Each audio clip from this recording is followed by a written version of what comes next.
Graphic design trends might just be the most useless thing in existence, or they could be a powerful tool in your workflow. This largely depends on what kind of graphic designer you actually are. But here's a serious question. Are you getting left behind? How does someone even keep up with design trends? And according to Behance, glass and crystal is a design trend this year. So should that matter to me or to you as graphic designers? If, say for example, I'm designing a Stranger Things promotional poster and I decide to slap on some gradient styled crystal or glassware onto my design, is that the right move? In this case, it's more than likely not, but we'll get to that later. And sponsoring today's video is the browser-based design tool that helps you create websites and portfolios, Readymag. Learn more about this excellent and cutting-edge tool and how to score a stellar discount promotion later in today's video. Firstly, we need to look at how to properly grasp what is trending in the graphic design world before we can determine if it's worthwhile or not. You can decide towards the end of today's video if you are in team trend or team I don't really care about trends. When it comes to identifying what is trending in the design world, here's what you need to be doing. Let's jump into one of my favorite all-time places online, http://.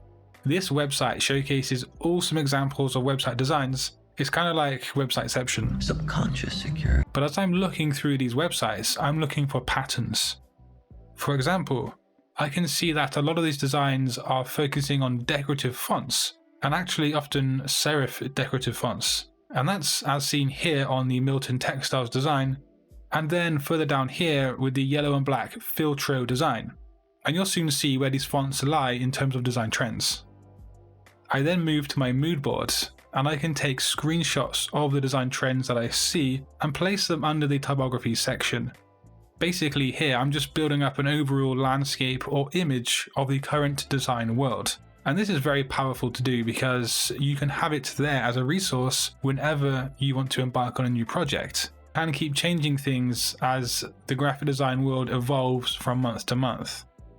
So the fonts we just looked at are a direct representation of the Art Nouveau trend that has graced us, with these fonts being used all over packaging, website design, and logo design this year.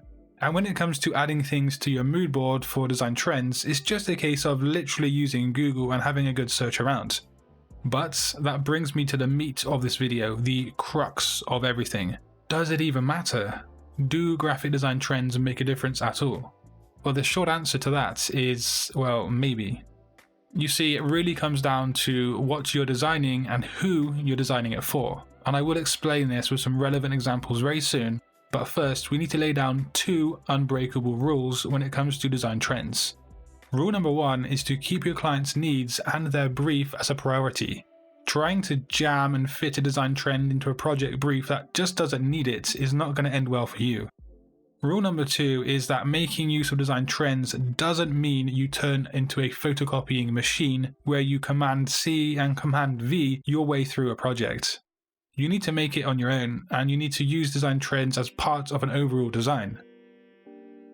One instance where using a graphic design trend could be a very good idea is designing things for a brand. And I don't actually mean the brand's identity, I mean products or assets that the brand exports out in terms of marketing and advertising.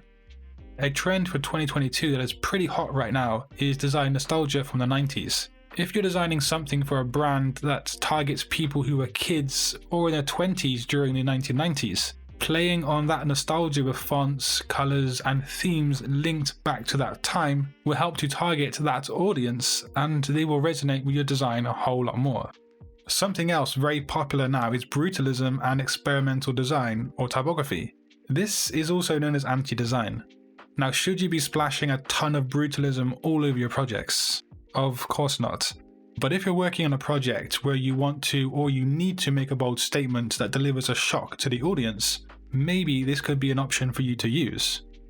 Design trends are a tool. They exist in society because humans like to move and think in packs. Making use of a design trend can actually align you in specific communities and can help deliver a message more efficiently. If the trend conflicts with the message, then ignore it completely. So with that being said, are you team trend or team I don't really care about trends? But finally, what are some of the strongest trends right now in 2022? I've already mentioned Art Nouveau typography, Brutalism, and also crystal and glassware, but quickly, here are 3 more trends that are rising in popularity right now.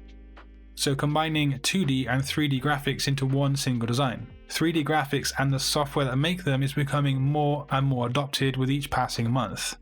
There is a trend occurring where those graphics are mixed with 2D assets, as you can see with this Facebook-based design. Next again we have 3D, but this time exclusively 3D characters.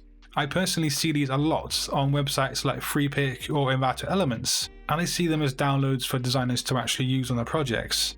As more and more people learn to use 3D programs, expect these sorts of trends to grow even further. And the third trend is holographic designs. Now I personally, here at Satori Graphics, love this style, and it's often mixed with bold sans serif fonts. They're actually really great to use on social media posts and things like that, but just remember always to consider the message and the audience. For me, using design trends isn't a black or white thing, it's not all good or bad. That is of course if you don't talk about logo design, which is a different video for a different day. Thanks to the handy dandy sponsor of today's video, Readymag. There are some amazing new features to this browser-based tool, one of which is a draggable feature that simply changes the game. This feature allows your website viewers to click and move objects around your website with crisp and fluid movements. It's a great way to add more interactivity to your website. Just make a few clicks and make your websites more appealing to users to play around with. It really is taking things to the next level.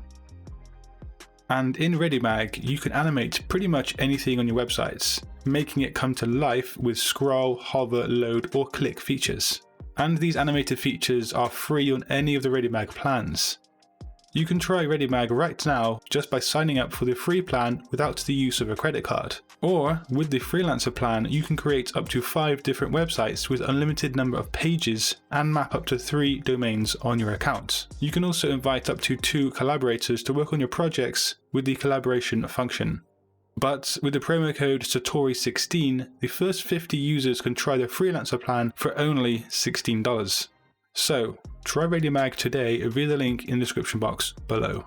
But if you want to learn more about anti-design or brutalism, just click a video on screen. And until next time guys, design your future today. Peace.